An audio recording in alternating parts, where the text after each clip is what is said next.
bring them fingers down. Open your thumb. Michael! We're going home as soon as this is over. Dad, come on, you gotta win! Ladies and gentlemen, now they're locked right to the finish of the match. Sylvester Stallone, a trucker trying to win an arm wrestling contest and win the respect of his long-lost son in Over the Top. One of 4 new movies we'll be reviewing this week, along with the video release of a classic Beatles film. I'm Gene Siskel of the Chicago Tribune. And I'm Roger Ebert of the Chicago Sun-Times. The new Sylvester Stallone movie will not look very new, I'm afraid, to a lot of his fans. It has the same old formula as the Rocky movies. A long build-up and then the big climactic title fight. The only thing different this time is the sport, which is arm wrestling. Now, you may not have thought, and I may not have thought, that arm wrestling was a major league event anywhere outside of saloons, truck stops, and junior high school cafeterias. But this movie ends with the World Arm Wrestling Championship in a Las Vegas hotel. And I guess anything you can bet on, you can get a Las Vegas hotel to sponsor. As the movie begins, Stallone is a divorced father who hasn't seen his son in 10 years. Now the mother is dying and wants them to get together again soon, maybe for some fatherly advice like this. Grandfather always said you were a loser. Now you're trying to make me one, and I hate you for it.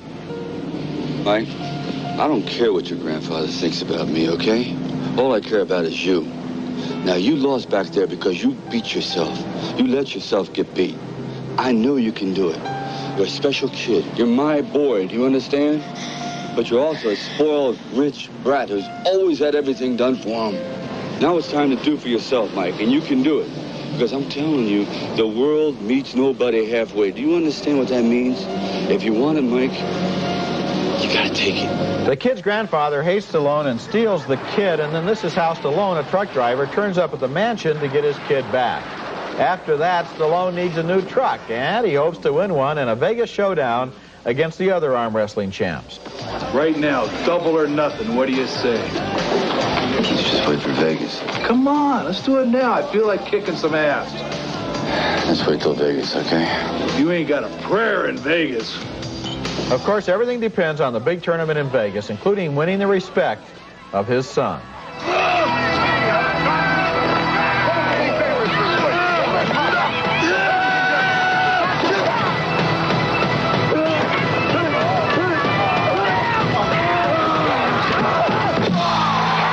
And one of the questions that I had all during this movie was why Stallone didn't haul off and belt that kid all the way across the room. Of course, you don't see him at his most obnoxious there.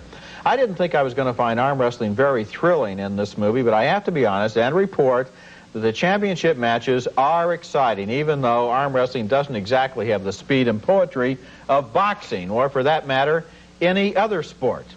The match is exciting, but the film is predictable, and once again, Stallone does not allow his movie wife to upstage him in a movie. This time she's played by Susan Blakely, and she has 2 dumb telephone scenes with nobody else in them, and then she dies off camera.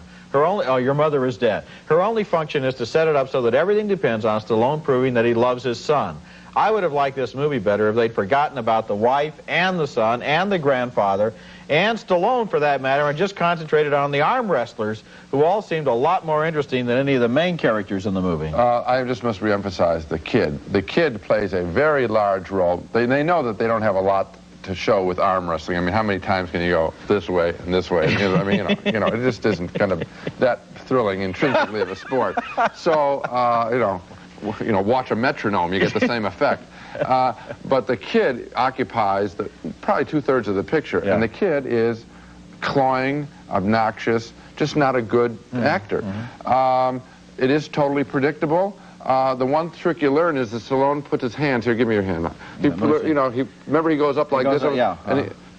When he wins that way, wouldn't you think that some of the other guys would figure it out and they would try and get the advantage over the top?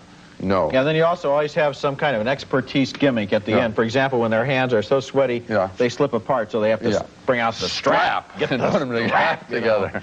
You're thinking, gee, this is a whole lot of minutia about a sport that is itself nothing but minutia. You got it. Our next film is Charing Cross Roads, based on the strap, based on a long-running English play about a long-distance postal romance between an American writer and an English bookseller. She buys from him, and he gets her good, hard-to-find old books at cheap prices. And she responds by sending personal letters and gifts to him and his staff located at 84 Charing Cross Road in London. The film spans about 20 years, during which time the writer, who is single, played by Anne Bancroft, and the married bookseller, played by Anthony Hopkins, fall in love with each other, though they never meet, sharing their love of books. Here he finds her a volume of poetry. We should like to express our appreciation in some way or other. So, we are sending by book post today a little book which I hope you will like. I remember you asked me for a volume of Elizabethan love poems some time ago. Well, this is the nearest I can get to it. When she gets the book, she replies with a lovely letter of her own, full of sweet words about the people at his bookstore and about books themselves. To all at 84 Charing Cross Road, thank you for this beautiful book. I've never owned a book before with pages edged all round in gold. Would you believe it arrived on my birthday? I wish you hadn't been so over-courteous about putting the inscription on a card instead of on the fly-leaf. It's the bookseller coming out, and you were afraid you'd decrease its value. You would have increased it for the present owner. That's a tender and fetchingly written scene, and I liked a good chunk of the movie, but I don't like parts of it. The parts where Anne Bancroft looks right in the camera at us and makes wisecracks. Those scenes broke the spell of this otherwise lovely Valentine to both books and to love. Anthony Hopkins is letter perfect throughout. I enjoy the way he reads the narration. You really feel as though you're hearing him write, and you can almost hear the words going across the paper. It's a beautifully done movie, with the exception of Bancroft breaking the camera screen and looking into it. This one was a close call for me, but I'm not going to recommend it. It was a very close call. And you know how I love books and I love London. Yes. And yet I feel that the book 84 Charing Cross Road, the play 84 Charing Cross Road, and now the movie 84 Charing Cross Road are all three dealing with material that simply does not lend itself to be fictionalized. It's dead. We don't get the feeling of the life in those books, and one of the questions that I have about her is she's always writing them, asking them to find her a book which she is apparently already familiar with, as if she's already read it, in which case, what does she need an edition for, since she says she only wants reader's copies? Okay, I'm nitpicking. The fact is, this movie just doesn't go anywhere dramatically. It just sits there on the screen. No, I think that, first of all, you did say it was a close call, so I think what you may be referring to, in other words, something must have moved you in it, and I think what probably did is the real love that these two people share, both for books, and then the sweetness of this time, because she's helping them out during the post-war era, sending them food. There is a whole recreation of this shop at 84 Charing Cross Road, and the wonderful people in there, including that wonderful assistant. And I'll tell you this, Roger, I think I know you well enough that if you knew that this shop existed now, you'd stop by. I would go to the shop. I like the shop. That's because of the sentiment. I would rather go. Yeah, but if I knew this movie were playing tonight, I wouldn't go see it. You see, and that's the point. Then why was it a close call? It was a close call because I had an affection for the subject matter. I didn't vote yes because I didn't feel it worked dramatically. Okay. And I think it did. I think it's a sweet film. When we come back, the Marines rescue U.S. hostages in the Middle East in Death Before Dishonor. James! Move it! Death Before Dishonor, and this is another one of those thrillers in which Americans are kidnapped in the Middle East and brave Marines shoot their way in and try to rescue them in an exercise in wish fulfillment. There are always a lot of parallels to the headlines in these movies, but not many other connections to reality. Now, in this first scene that we're going to look at, Brian Keith is a tough American colonel who is about to be kidnapped. And as you watch this scene, remember what I call the rule of the suspicious pedestrian. Now, this is the rule that states that in a thriller, whenever the hero's car hits a person clothed in concealing female garments who walks directly in front of the car, that person is not a female and is not dead.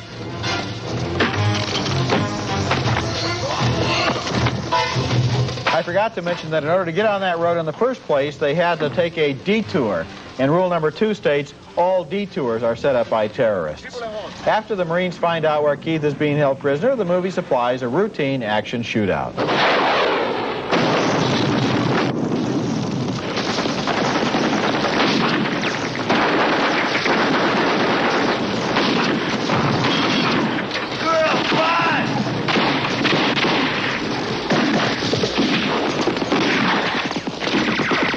And the climax of the movie, of course, is a lot of violence in which somehow none of the good guys ever get hurt by any of their own stray bullets. I always love it. They go in spraying with machine guns and only hits the bad guys.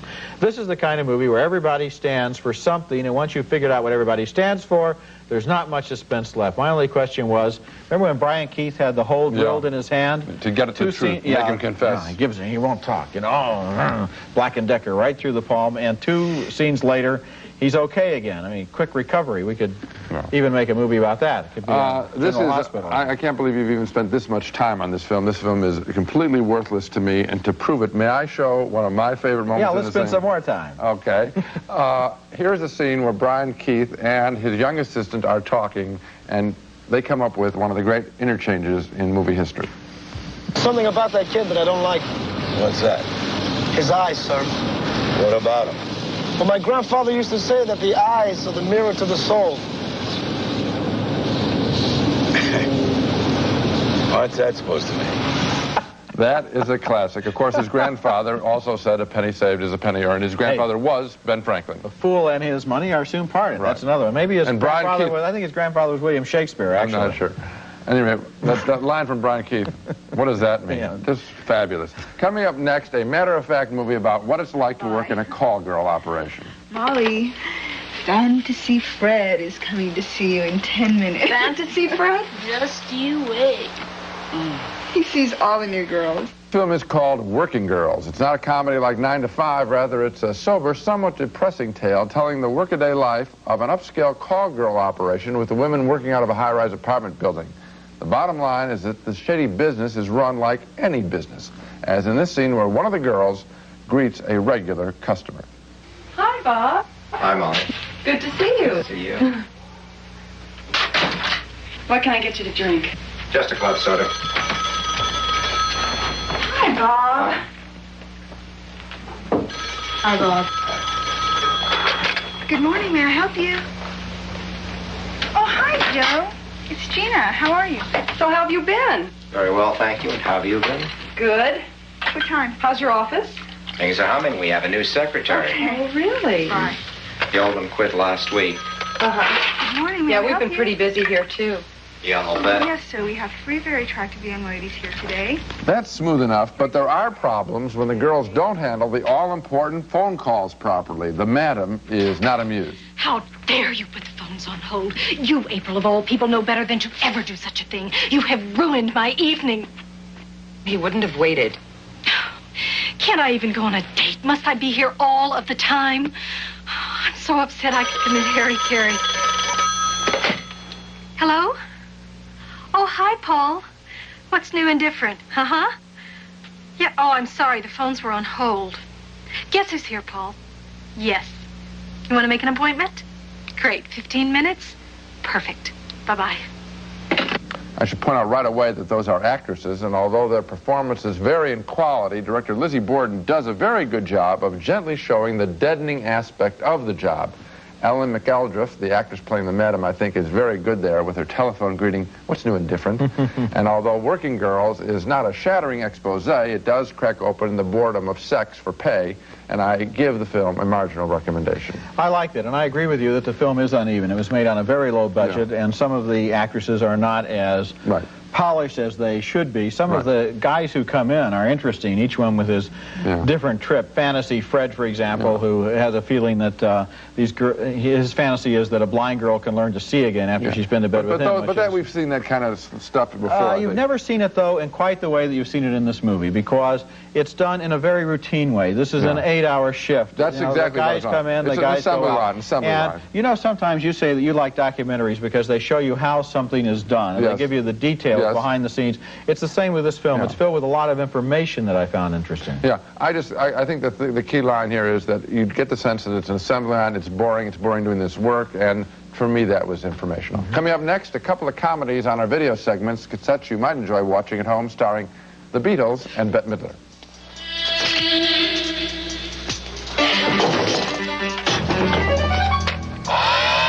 Now it's time for our weekly video segment where each one of us suggests a video cassette that you might or might not enjoy renting and watching at home. And my pick this week is Ruthless People, one of the funniest comedies from last summer.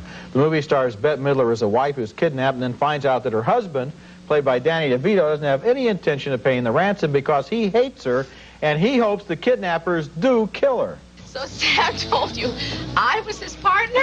No way! He was just passing the buck. Oh, God. So, when do I get out of here? Well, as soon as Mr. Stone pays the ransom. Well, what's the problem? What is the ransom? It was $500,000. That shouldn't be a problem. He complained. He complained? And then we dropped our price to $50,000. Yeah.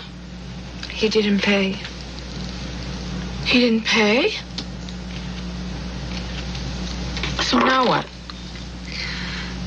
So now we're dropping our price again to $10,000. Do I understand this correctly? I'm being marked down? What is this, the bargain basement? I've been kidnapped by Kmart. Midler is terrific in this movie, and so is DeVito, and so are Helen Slater and Judge Reinhold as the would-be kidnappers. This is one of my favorite kinds of comedies in which most of the laughs grow out of the movie's cynical view of human nature. Everyone acts out of simple motives in Ruthless People: lust, greed, jealousy, and hate. And as a general rule, no comedy about lust, greed, jealousy, and hate can be all bad. And what's so great is that they open with those emotions. That's because right. That dinner table sequence with Danny DeVito saying, let her, she's going to be kidnapped, you know, and is so excited. Yeah. They start at a high level and just keep it rolling for, you know, the 90 or 100 minutes, and I think it's a wonderful, funny wonderful movie. film. Yes, it is. Our next video played a trick on me. I watched the 1965 Beatles film Help last night. It's being issued on home videotape for the first time this week, and I was all set for a delight because I had remembered enjoying it somewhat as a college student back in '65. But aside from the songs, which consist of the Fab Four lip-syncing and running around in the snow and in fields, the movie to me was a crushing bore, with one stupid chase after another as an evil religious cult searches for a magical ring on Ringo's finger.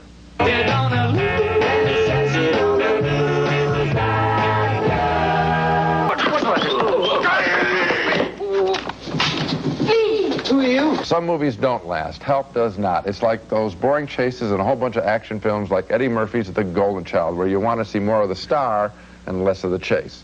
The Beatles themselves are charming, of course, but if you want to see a Beatles film, the one to rent is still A Hard Day's Night, with its boyish, anti-establishment playfulness. Well, I agree with you about A Hard Day's Night. That, in fact, is one of my all-time, probably top wonderful. 20 or 30 films. It's wonderful. I disagree with you on your gratuitous slap at Eddie Murphy's The Golden Child. Once again, we disagree. I think. What did you think about Help? What I think about Help, I haven't seen it since 1965. I think you'll be surprised, because I was looking forward to it, and I think a lot of, the reason I think it's worth reviewing here is because I think a lot of people will really, you know, look forward to seeing it, and you're going to be shocked. So many things have changed since 1965. The first time I saw it, somebody in the balcony of the theater jumped out of the balcony and threw himself at the screen, shouting, "I'm coming, Paul," and fell to his... Well, I guess he didn't like the movie either.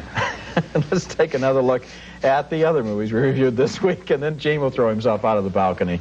Neither one of us thought there was that much original and over the top. The new Sylvester Stallone action picture, 2 thumbs down. A split decision in '84 Charing Cross Road. Gene liked this movie about a postal romance between 2 lonely book lovers, and I felt it never really came alive. His thumb up, mine down. We both voted thumbs down on Death Before Dishonor, the thriller about U.S. Marines against Middle Eastern terrorists.